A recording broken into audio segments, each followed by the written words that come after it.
বন্ধুরা, হুক দেখে নিশ্চয়ই বুঝতে পেরেছেন ভিডিওটি ভোলাহাটের। হ্যাঁ, আজকে আপনাদের আমি ভোলাহাট নিয়ে যাব চমৎকার একটি রাস্তা দিয়ে, সীমান্তবর্তী একটি রাস্তা দিয়ে। তার আগে আমি যে জায়গায় গিয়েছিলাম সেইটা একটু বর্ণনা করি। সেটি ছিল তুহাখানা, যার উপরে অলরেডি ভিডিও পাবলিশড হয়েছে, আপনারা দেখে আসতে পারেন। শফিক্স রোমিং নামে আমার যে ইউটিউব চ্যানেল রয়েছে, সেখানে আপনি তোহাখানা নামে যে পর্বটি দেখবেন, সেখানে তোহাখানার উপরে বিস্তর বলা হয়েছে। বন্ধুরা, এই তোহাখানা থেকে মাত্র 2-3 কিলোমিটার গেলেই সোনা মসজিদ স্থলবন্দর। স্থলবন্দর থেকে ডান দিকে একটি রাস্তা বেরিয়ে গেছে, যে রাস্তা দিয়ে 20 কিলোমিটার মতো গেলেই আমরা পৌঁছে যাব ভোলাহাট। অদ্ভুত সুন্দর একটি মায়াময় রাস্তা। এই জন্যই বলছি যে কিছু গ্রাম, কিছু লোকালয়, এরপরেই শুরু হবে বিল ভাতিয়া। দুপাশে বিল, আমের বাগান সহ নানান রকম গাছপালা, তালের গাছের সারি তো রয়েছেই, সেই সাথে সুন্দর একটি রাস্তা। এই সব কিছু ধরে আমরা পৌঁছে যাব ভোলাহাট। ভোলাহাট চাঁপাইনবাবগঞ্জের একটি উপজেলা, যা ভারতীয় সীমান্তবর্তী একটি এলাকা, এবং এর সীমান্তেই অবস্থিত মালদা শহর, অর্থাৎ ইংলিশ বাজার। ছোট সোনা মসজিদ থেকে ভোলাহাট পর্যন্ত শেয়ার অটোতে যদি আপনি যান 60 টাকা করে ভাড়া নেবে। আমরা দুজন ছিলাম, পাশাপাশি আরও 2-1 মানুষ বিভিন্ন সময় উঠেছিল। সেই কারণে আমাদের মোটামুটি 150 টাকা আমাদের কাছে চেয়েছিলেন এবং আমরা দিয়েছিলাম। বন্ধুরা, এই চমৎকার রাস্তাটি ধরে যাওয়ার সময় বাম দিকে আম গাছে প্রচুর হলুদ রঙের প্যাকেট বাঁধা দেখছেন। এগুলো আসলে আমগুলোকে পোকার হাত থেকে রক্ষা করা এবং আমের রং সুন্দর করা, রপ্তানিমুখী করা, সেই সমস্ত আমের জন্য এই প্যাকেটগুলো বাঁধা হয়, যেগুলো অনেকটাই অ্যান্টি ইনসেক্ট বলা যেতে পারে। দেখুন কি চমৎকার একটি রাস্তা ধরে আমরা চলে যাচ্ছি ভোলাহাটের দিকে। চারিদিকে নির্জন, এদিকে ঘরবাড়ি নাই বললেই চলে। এই সুন্দর রাস্তাটি, আর বাম দিকে এই যে মাঠ, এটি আসলে বিলভাতিয়া। এই বিলভাতিয়ার উপরেই আসলে মালদা এবং হাইওয়েটি অবস্থিত, যেটি সোনা মসজিদ থেকে মালদা চলে গেছে। আমরা সোজা এই রাস্তা ধরে কিছুক্ষণের মধ্যেই পৌঁছে যাব ভোলাহাট।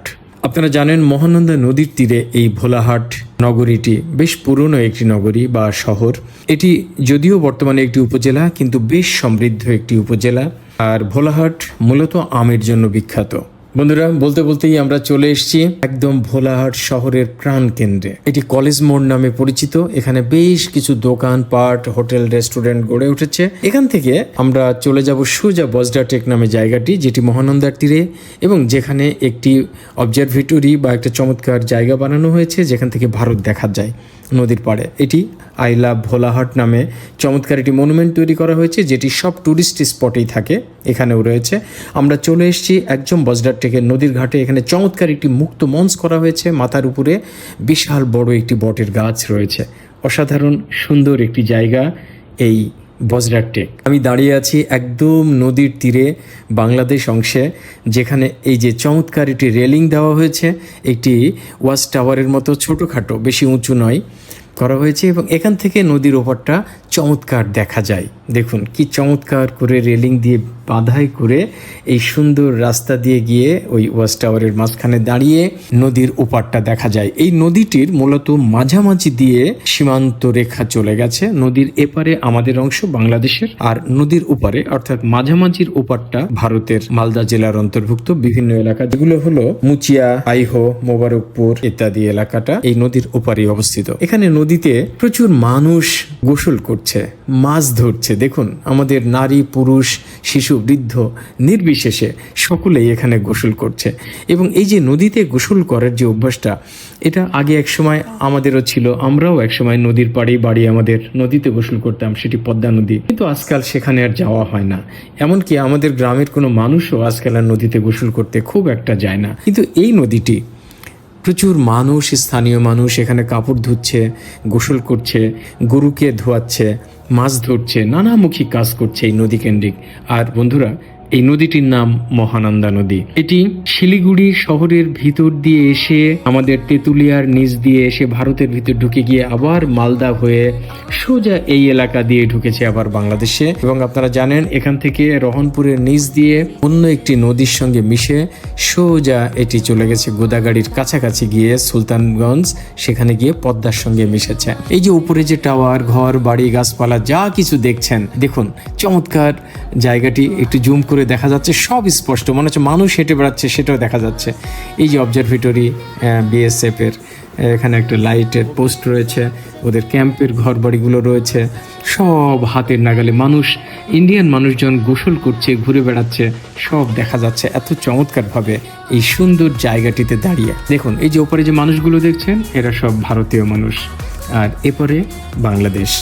নদীটি দুভাগ করে ফেলেছে ভারত এবং বাংলাদেশকে। এখানে একই ভূমি ছিল অথবা একই নদীতে দুপাশের লোক গোসল করত, কত ভাব বিনিময় হতো একসময় 1947 পূর্ব। নিশ্চয়ই এখানে কোনো ভেদাভেদ ছিল না, এবং দুপাশের মানুষ একসঙ্গে গল্প গুজব করে যার যার মতো গোসল সেরে, স্নান সেরে তারা উঠে আবার যার যার বাড়িতে চলে যেতেন। প্রায়ই তাদের দেখা হতো, গল্প হতো, আড্ডা হতো।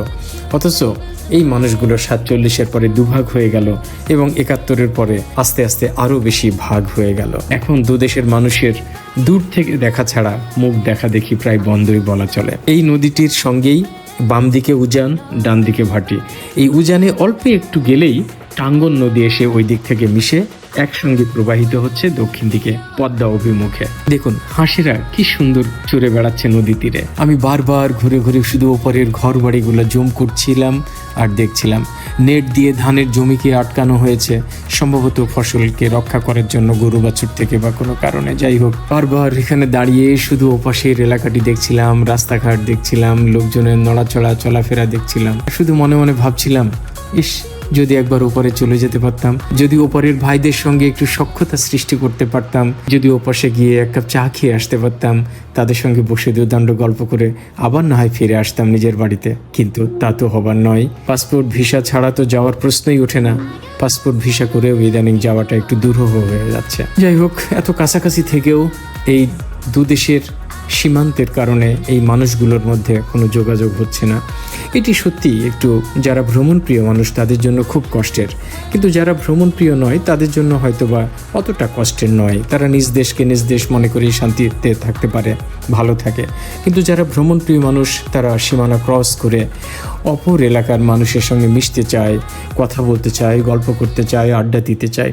দেখুন হাঁসগুলা কি চমৎকার সারিবদ্ধভাবে নদীতে চলে যাচ্ছে, হয় খাওয়া দাওয়া করতে, অর্থাৎ নদী থেকে কোনো শিকার করে খাওয়া দাওয়া করতে বা খেতে, অথবা গোসল করতে। আমাদের মানুষজন গোসল তো করছেই, মাছ ধরছে দেখলাম, আর বারবার ঘুরে ফিরে আমার ক্যামেরা শুধু ওপারে চলে যাচ্ছে, নদী অতিক্রম করে, সীমান্ত অতিক্রম করে। আমাদের শিশুরা কি আনন্দ করে খেলছে এই নদীর তীরে এবং খেলার সঙ্গে গোসলও করছিল। বন্ধুরা, আমরা ফিরে আসলাম ইমামনগর নামে যে জায়গাটি আছে, এটিকে ভোলাহাটের আম চত্বর বলে। আমরা সেখান থেকে একটা মোটরসাইকেল নিয়ে সোজা এই আমবাগানের ধার ঘেঁষে সোজা সীমান্তবর্তী এলাকা দেখার জন্য ছুটে চলেছি। দেখুন ভোলাহাট আমের জন্য বিখ্যাত, চারিদিকে শুধু আমবাগান আর আমবাগান, রাস্তাগুলো আমবাগানের ভিতর দিয়ে।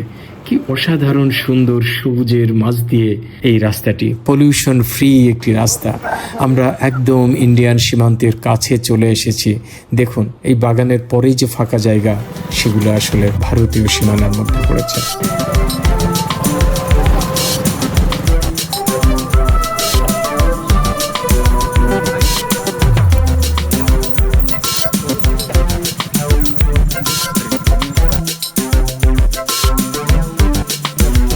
অসাধারণ, আমরা একদম ইন্ডিয়ান সীমানায় চলে এসেছি। ঘুরতে ঘুরতে চুল টুল এলোমেলো।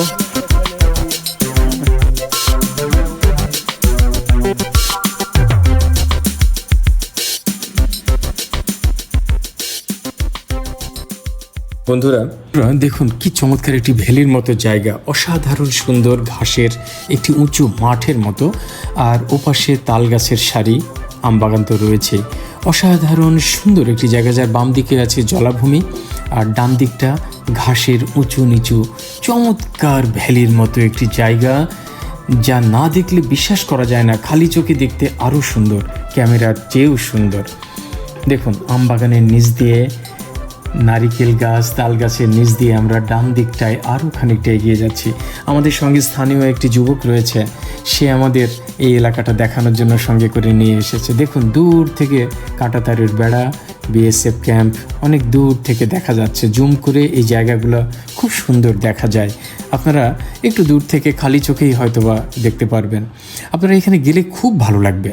এই জায়গাটি সত্যিই অসাধারণ সুন্দর একটি জায়গা। আপনারা বেরিয়ে আসতে পারেন এই জায়গাটি থেকে। এই জায়গাটি ভ্রমণ শেষে আমরা আবার উঠে পড়লাম মোটরসাইকেলে। আমাদের রাস্তা ধরে আমাদের গ্রামের ভিতর দিয়ে ডান দিকে দেখুন একটা সীমানা পিলার, 199 নম্বর সীমানা পিলার এটি।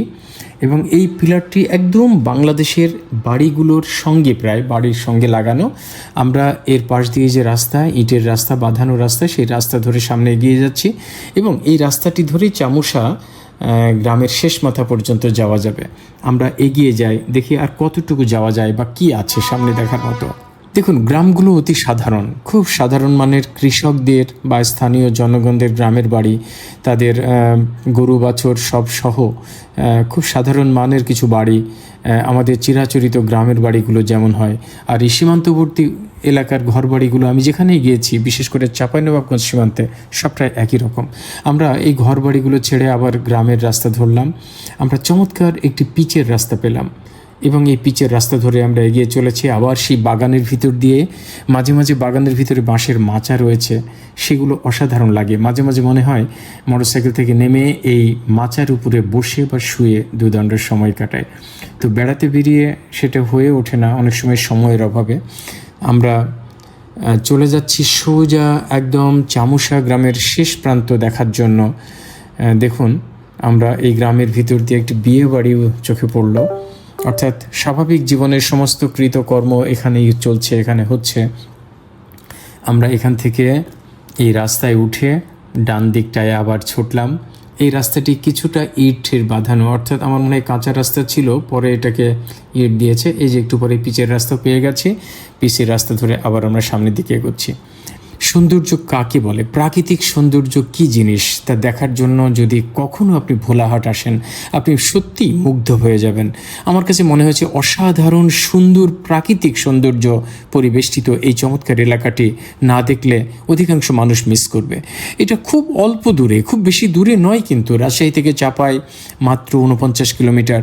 চাপাই থেকে ভিতর দিয়ে রহনপুর হয়ে যেতে পারেন, সোনা মসজিদ হয়ে 20 কিলোমিটার দূরে। অর্থাৎ চাঁপাইনবাবগঞ্জ থেকে মাত্র 84 আর 20, এই 100 কিলোমিটার দূরে ভোলাহাট শহরটি। আমরা পিচ রাস্তা ছেড়ে একটা কাঁচা রাস্তা ধরে মাঠের মধ্যে এগোচ্ছি। আপনারা নিশ্চয়ই খেয়াল করছেন ডান দিকে একটা স্থাপনা, এটি হলো ভারতের বিএসএফ ক্যাম্প এবং এর পাশ দিয়ে কাঁটাতারের বেড়া তো রয়েছেই। আর এই যে ডান দিকে আমাদের যে ভূমি, সেই ভূমির পরে অর্থাৎ এই রাস্তার পরে একটা নালা, তারপরের এলাকাগুলো ভারতের। আমরা এই রাস্তাটি ধরে সামনে যাব। আজকের মতো প্রথম পর্বে এই পর্যন্তই দেখাচ্ছি, কিন্তু এটি শেষ নয়। ভোলাহাটের দ্বিতীয় পর্বে আপনাদের কথা দিচ্ছি, এই জায়গা থেকে শুরু করে আরও অন্যান্য বাগান, সীমান্ত পিলার এবং সীমান্তের ধার ঘেঁষে মাঠের ভিতর দিয়ে রাস্তা দিয়ে আমরা চলে যাব একদম চামুশা গ্রামের শেষ প্রান্ত পর্যন্ত। পুরোটাই আপনাদের জন্য আগামী পর্বে থাকবে। আপনারা ভালো থাকুন, সুস্থ থাকুন।